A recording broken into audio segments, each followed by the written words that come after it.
कल्पना कीजिए, आपके सामने दो लोग खड़े हैं। पहले के पास है 1 लाख रुपए, दूसरे के पास है 10 करोड़। दोनों एक ही निवेश करते हैं, दोनों को मिलता है एक ही रिटर्न। और कुछ साल बाद उनके बीच की दूरी कम नहीं होती, वो खाई और बड़ी हो जाती है। यहीं से शुरू होती है वो छोटी सी गणितीय गड़बड़ी, जिसकी वजह से अमीर और अमीर होते जाते हैं और बाकी लोग बस दौड़ते रहते हैं। दुनिया में पैसा कमाने के 1000 तरीके बताए जाते हैं। स्टार्टअप बनाओ, शेयर मार्केट में निवेश करो, रियल एस्टेट खरीदो, क्रिप्टो पकड़ो। लेकिन इन सब सलाहों के पीछे एक शांत सा नियम काम करता है। एक ऐसा नियम जो किसी बैंक, सरकार या कंपनी ने नहीं बनाया। ये नियम सिर्फ गणित का है, और यही गणित दौलत की दुनिया में सबसे बड़ा पक्षपात करता है। मान लीजिए दो लोग हैं, केशव और कुंदन। केशव के पास है 50,000 रुपए, कुंदन के पास है 50 लाख।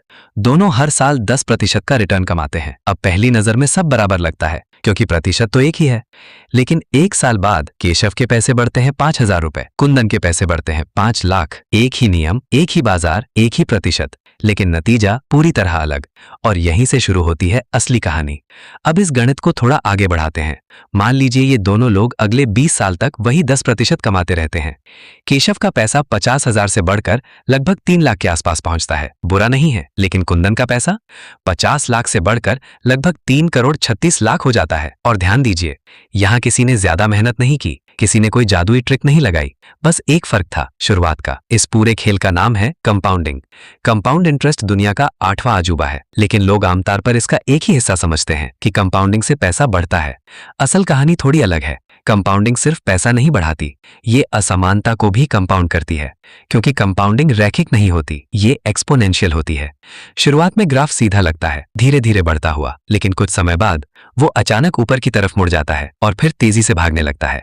अगर आपके पास ज्यादा पूंजी है तो ये मुड़ जल्दी आता है, अगर कम है तो शायद बहुत देर से, या शायद कभी नहीं। अब यहीं पर एक दिलचस्प विडंबना आती है। जिन लोगों को निवेश की सबसे ज्यादा जरूरत होती है, उनके पास निवेश करने के लिए पैसा ही नहीं होता। और जिनके पास पहले से बहुत पैसा होता है, उन्हें मिलता है बेहतर निवेश, बेहतर सलाह, बेहतर अवसर, कम टैक्स और अक्सर कम जोखिम। उदाहरण के लिए, अगर आपके पास कुछ 1000 रुपए हैं तो आप शायद बचत खाते में पैसे रखते हैं या फिक्स डिपॉजिट में, रिटर्न लगभग 4 से 7%। लेकिन अगर आपके पास करोड़ों हैं तो अचानक आपके सामने नई दुनिया खुल जाती है। Private equity, venture capital, hedge fund, pre IPO निवेश, रियल एस्टेट डील्स जो आम लोगों को दिखाई भी नहीं देती। और इन सब का औसत रिटर्न अक्सर 15 से 25% के बीच हो सकता है। अब जरा रुककर इस गणित को देखिए। अगर कोई 7% पर बढ़ रहा है और कोई 20% पर, तो दोनों के बीच की दूरी थोड़ी नहीं बल्कि तेजी से बढ़ती जाती है। यहाँ अमीर सिर्फ ज्यादा कमाते नहीं, वे तेजी से दूर भागते हैं। इतिहास में इस पैटर्न को कई अर्थशास्त्रियों ने नोटिस किया है। पिकेटी मतलब पूंजी पर मिलने वाला रिटर्न अक्सर अर्थव्यवस्था की कुल वृद्धि से ज्यादा होता है। जब ऐसा होता है तो जो लोग पहले से संपत्ति के मालिक हैं, उनकी दौलत बाकी समाज की आय से तेजी से बढ़ती है और धीरे धीरे धन ऊपर की तरफ केंद्रित होने लगता है। यही वजह है कि दुनिया के कई देशों में पिछले 40 साल में एक अजीब पैटर्न दिखता है। टेक्नोलॉजी बढ़ी, उत्पादकता बढ़ी, कंपनियों का आकार बढ़ा, लेकिन मध्यम वर्ग की वास्तविक आय कई जगह लगभग स्थिर रही, जबकि संपत्ति ऊपर के 1% के पास तेजी से जमा होती चली गई। अब यहाँ एक और दिलचस्प मोड़ है।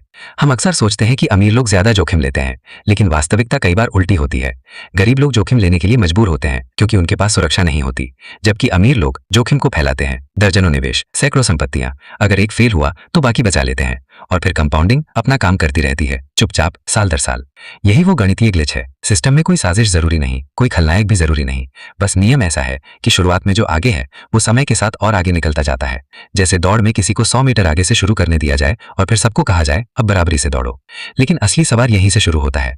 अगर धन का बड़ा हिस्सा धीरे धीरे कुछ लोगों के पास जमा होता जाए तो क्या होता है?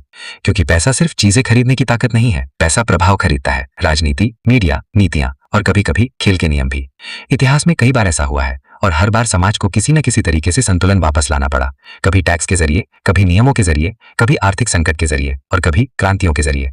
लेकिन आज की दुनिया थोड़ी अलग है, क्योंकि पहली बार कंपाउंडिंग सिर्फ पैसे में नहीं हो रही, ये डेटा में हो रही है, नेटवर्क में हो रही है और टेक्नोलॉजी में हो रही है। जिसके पास ज्यादा पूंजी है वो ज्यादा कंपनियां खरीद सकता है, ज्यादा डेटा इकट्ठा कर सकता है, ज्यादा एआई बना सकता है और फिर वही चक्र और तेज हो जाता है। तो सवाल ये नहीं है कि अमीर लोग अमीर क्यों होते हैं, सवाल ये है क्या ये गणित हमेशा ऐसे ही काम करेगा या किसी बिंदु पर समाज इस समीकरण को बदलने की कोशिश करेगा।